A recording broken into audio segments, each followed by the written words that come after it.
السلام علیکم سر، میں نے آپ سے کویسچن کرنا تھا کہ عشاء کی نماز کا ٹائم رات کتنے بجے تک ہوتا ہے، اور اگر آپ جیسے عشاء کی اذان ہوئی تو آپ کو اگر نیند آ جاتی ہے، آپ سو جاتے ہیں، تو سو کے اٹھنے کے بعد آپ عشاء کی نماز ادا کر سکتے ہیں؟ نحمدہ و نصلی علی رسولہ الکریم، اما بعد۔ آپ دیکھ رہے ہیں نو ٹی وی جدہ، اور میں ہوں آپ کا دوست، آپ کا ہوسٹ محمد عاقل، جدہ سے مملکت سعودی عرب۔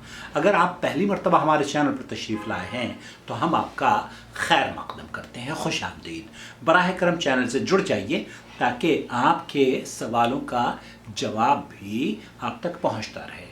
آپ جب چینل سے جڑیں اور اس کے نشریات کو نہ دیکھیں تو چینل جڑنے سے آپ کو کوئی فائدہ نہیں ہوگا۔ مجھے تو فائدہ ہو جائے گا کہ ایک سبسکرائبر ملا ہے مجھے، لیکن سبسکرائبر کو کوئی فائدہ نہیں ہو پائے گا جب تک کہ آپ ڈیلی بیسس پر میرے چینل کی ویڈیوز نہیں دیکھیں گے۔ چینل کی ویڈیو دیکھنے سے آپ کو گھر بیٹھے علمی پیاس بجھتی رہے گی، آپ کے مسائل کا حل آپ تک پہنچتا رہے گا۔ بہن یہ جاننا چاہ رہی ہیں کہ عشاء کی نماز کا وقت کیا ہے، آخر وقت کیا ہے، اور پھر اگر کوئی آدمی سو کر اٹھتا ہے صبح کو تو ایسی صورت میں اسے کیا کرنا چاہیے، کس طریقے سے نماز پڑھنی چاہیے۔ بالکل یہی سوال مفتی مملکت سعودی عرب سے پوچھا گیا۔ ما هو آخر وقت لصلاة العشاء؟ آخری وقت عشاء کا ادائیگی کا کون سا ہے؟ آخر وقتها نصف الليل، إذا انتصف الليل لم يجب التأخير إليه۔ آخر وقت نصف اللیل ہے، رات کا وہ حصہ جو منتصف اللیل ہے۔ مثال کے طور پر رات کی اگر 10 گھنٹے کی رات ہے تو کتنے گھنٹے ہو گئے آدھی رات ہونے کے لیے؟ آپ اگر یہ کہہ رہے ہیں کہ 5 گھنٹے گزرنے کے بعد، کیونکہ 5 گھنٹے ادھر باقی ہیں اور 5 گھنٹے یہاں باقی ہیں، تو 5 گھنٹے 10 گھنٹوں کے اندر 5 گھنٹے گزرنے کے بعد آپ کو عشاء کی نماز میں آپ تاخیر کر سکتی ہیں 5 گھنٹے کی، اگر 10 گھنٹے کی رات ہے۔ لكن لو كان الإنسان ساهيا أو نائما ثم استيقظ يصلي حين يستيقظ ولو في النصف الأخير۔ ولو فی النصف الأخیر، من نام عن الصلاة۔ من نام عن الصلاة۔ آپ کے جو آپ پوچھ رہی ہیں نا کہ پھر اگر کوئی آدمی سو گیا ہے یا سوئے، پہلی بات تو یہ کہ آپ کو عشاء کی اذان ہو گئی ہے تو آپ کو سونا نہیں چاہیے، آپ کو فرض ادا کرنا چاہیے۔ لیکن اگر کسی حالت سے، کسی مجبوری کی وجہ سے آپ آرام کر رہی ہیں اور آپ سوتے رہ گئیں تو ایسی صورت میں شیخ ابن باز مفتی مملکت سعودی عرب یہ فرما رہے ہیں، پھر جب آپ جس وقت آنکھ کھلے گی، جس وقت آنکھ کھلے گی، چاہے وہ آخری حصہ ہو، 5 گھنٹے کے بعد کا حصہ ہو، 5 گھنٹے کے پہلے کا حصہ ہو، یا آپ دن میں اٹھیں، جب آپ کی آنکھ کھلے گی وہی عشاء کی نماز کا وقت ہوگا۔ أو نسيها فليصليها إذا ذكرها۔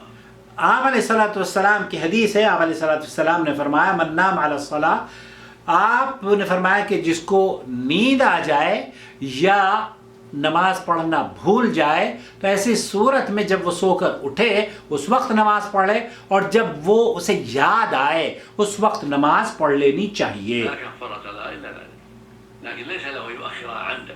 لیکن عمدن آپ جان بوجھ کر اسے مؤخر نہ کریں۔ يقول النبي صلى الله عليه وسلم وقت العشاء إلى نصف الليل۔ وہ اللہ کے رسول صلی اللہ علیہ وسلم فرماتے ہیں وقت العشاء الی نصف اللیل۔ ایک مسلمان کے لیے نبی کریم صلی اللہ علیہ وسلم کی اس حدیث پر عمل کرنا چاہیے کہ نصف اللیل تک آپ صرف نماز عشاء اس سے پہلے پڑھ لیں۔ فليس المؤمن ولا المؤمن أن يؤخر صلاة العشاء۔ ایک مومن مسلمان مرد و عورت پر یہ بالکل جائز نہیں ہے کہ وہ اپنی نماز کو نصف اللیل کے بعد ادا کرے۔ إلى نصف الليل، وإذا كان الليل 9 ساعات مثلا، اذا كانت 9 ساعات، اگر 9 گھنٹے کی رات ہے تو آپ مجھے بتائیے کہ کتنے بجے تک نصف اللیل ہوتی ہے۔ 9 گھنٹے کی ہے تو اس کا مطلب یہ ہے کہ 4.5 اور 4.5 9 گھنٹے ہو گئے نا، تو 4.5 گھنٹے کے بعد اس کو 4.5 گھنٹے کا مارجن دیا جا رہا ہے۔ فالنصف 4 ونصف، 4 ونصف۔ وإذا كان الليل 10 ساعات فالنصف الساعة الخامسة من غروب الشمس۔ یہاں اگر 10 گھنٹے کی رات ہے تو پھر 5 گھنٹے اس کو ملیں گے۔ نہایتها أن صلاة العشاء لا تؤخر۔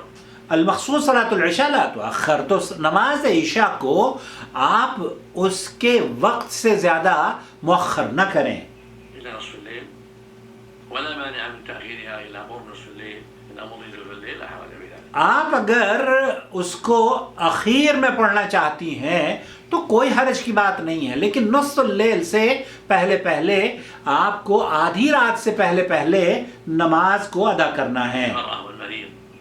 أما الرجل يصلي مع الناس في المساجد. یہاں مریض اور اس شخص کی بات کی جا رہی ہے جو کہ عورت ہے۔ البتہ جو لوگ مساجد میں نماز پڑھتے ہیں تو ان کی تو وقت کا تعین ہے اور وہ نمازوں کو مسجد میں ادا کرتے ہیں۔ وليس له يصلي في بيته ولا يؤخر. ولا یؤخر، وہاں پھر آپ کو اس بات کا اختیار ہی نہیں دیا جاتا کہ آپ اخیر تک کریں، بلکہ الصلاۃ علی وقتها، يلزمه أن يصلي مع الناس في المساجد إذا كان صحيحا، أما إذا كان مريضا فهو معذور يصلي في بيته متى شاء. متى شاء۔ تو شیخ ابن باز مفتی مملکت سعودی عرب یہ فرما رہے ہیں کہ اگر آپ بیمار ہیں یا کوئی شرعی عذر ہے یا آپ خاتون ہیں، عورت ہیں، پھر آپ کے لیے تو گھر میں آپ نماز پڑھ سکتی ہیں، لیکن مساجد میں چونکہ جماعت ہو رہی ہے تو مسلمانوں کو چاہیے کہ مسجد میں نماز پڑھیں اور اس میں تاخیر نہ کریں۔ اور عورتوں کو اگر وہ گھر پر نماز پڑھ رہی ہیں تو ایسی صورت میں نصف اللیل تک وہ نماز مؤخر کر سکتی ہیں، آدھی رات تک۔ اگر 11 گھنٹے کی رات ہے تو آپ 5.5 گھنٹے لگا لیجئے، 8 گھنٹے کی رات ہے تو 4 گھنٹے لگا لیجئے۔ تو اس طریقے سے آپ رات کو ڈیوائیڈ کر سکتے ہیں۔ اور اگر آپ سوتے ہوئے آپ کی نماز رہ گئی ہے تو آپ اگر صبح کو بھی اٹھیں گے اگلے روز تب بھی آپ کو عشاء کی نماز پہلے پڑھنی ہے، کیونکہ اللہ رب العالمین نے، کیونکہ اللہ کے رسول صلی اللہ علیہ وسلم کی حدیث ہے نا کہ اگر سو گیا کوئی آدمی یا بھول گیا تو اس کی نماز کا وہی وقت ہے جب وہ یا تو اسے یاد آئے یا سو کر اٹھے۔ مجھے امید ہے وضاحت ہو گئی ہوگی۔ والسلام علیکم ورحمۃ اللہ وبرکاتہ۔ پلیز اس چینل کے جوائن ممبرشپ اختیار کیجئے، اور اس چینل کو اگر آپ سپورٹ کریں گے تو ہم زیادہ سے زیادہ آپ کے سوالوں کو اکوموڈیٹ کریں گے اور بہت اچھی محنت اور خوبصورت ویڈیوز بنا کے آپ کی خدمت میں پیش کرتے رہیں گے۔